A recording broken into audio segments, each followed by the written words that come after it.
The Bay Area's rock station, 107.7 The Bone. All right, we are back in the Boneyard Studios with Joe Perry and his new vocalist, Hagen. It might seem funny for you to hear me say Boneyard Studios. It's perfectly comfortable. Because I'm guessing you probably had the original Bone. How long has it been since you named your studios the Boneyard? Well, probably 12, 13 years. Oh, Lamar, he's got us beat. John. We've only been calling this the Boneyard for 10 years. Okay. 15 years. 15 years, okay. Well, you probably got a copyright on the name and everything. No. I mean, we looked, but there's too many. Great name, things. though, isn't it? I mean, I think there's a show down in New Orleans or somewhere in Florida or something like that. It's also a Boneyard thing, and I don't know. By the way, we Doesn't have a worldwide listening audience at 1077thebone.com. For anybody listening, just keep in mind that this is the original Bone in San Francisco. There's a lot of imitators out on the dial, but we're the original. Great. So I'd throw that in. So, 2006 Grammys, you lost to the great Les Paul for Best Rock Instrumental, but I'm kind of thinking that was a victory. I won, man. I was on the same short list of contestants for that prize, and with Les, I mean, I would have voted for him too. You know, I mean, the guy is I mean, he's. I mean, look at the guitars around here. I mean, you know, I mean, he's still with us in spirit and just influencing everything. I mean, listen to the song we just listened to. I mean, everything.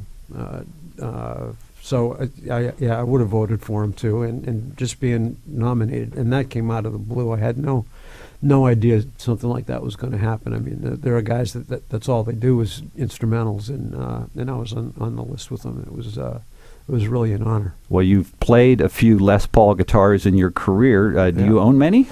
I have a few. Yeah, 100 maybe.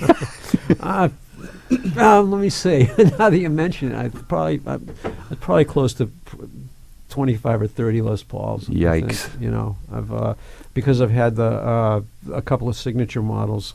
I get the prototypes, and they'll send me, you know, not the with your name finished. on it. Yeah, not totally finished, so that adds to the collection, and so they add up pretty fast when you're actually like working on them and stuff like that. So you obviously met the man a few times. What was he like as a person? He made you feel like you always knew him. He was really just a great guy, always up. He was just one of those guys that his happiness button was always on. He was just always seemed to be talking about the next gig, the next project, the next time he was going to see you, and he was just a great guy. Really a special guy. I like that happiness button. Can I use that? Yeah. That was good. Yeah, because I have heard the same thing about the guy. So, boy, he sure lived a long life, didn't he? It's not BS. I mean, he was really amazing. Joe Perry is my guest in the studio. His new vocalist, Hagen, is with us as well.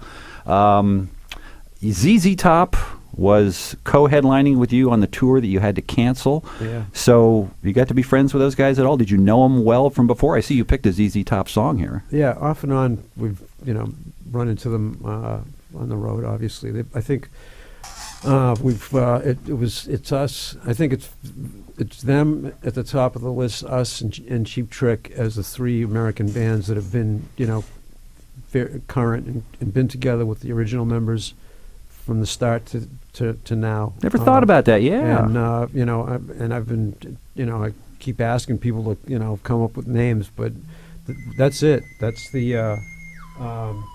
Oh, that's your ringtone there. That's my phone. Oh my God! Is it the wife? Do you have to answer? It's very spooky that we're talking about the fact that we're we're three bands that have managed to live through not only live through the '60s and '70s, but stay together, tour, put out records, and so anyway, it's ZZ Top, Aerosmith, and Cheap Trick in that order of longevity.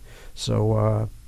And also I did a bunch of touring with them with the project. I opened a bunch of shows with them in the 80s, and I got to know them really well. And what about this song, Got Me Under Pressure? Well, it's probably one of my favorite songs off that record, which was, I don't know what kind of lightning hit those guys when they made that record, but man, it just doesn't stop.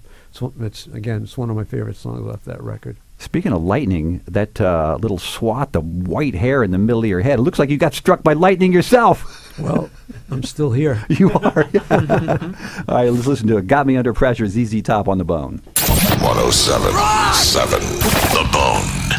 Streaming online at 1077thebone.com.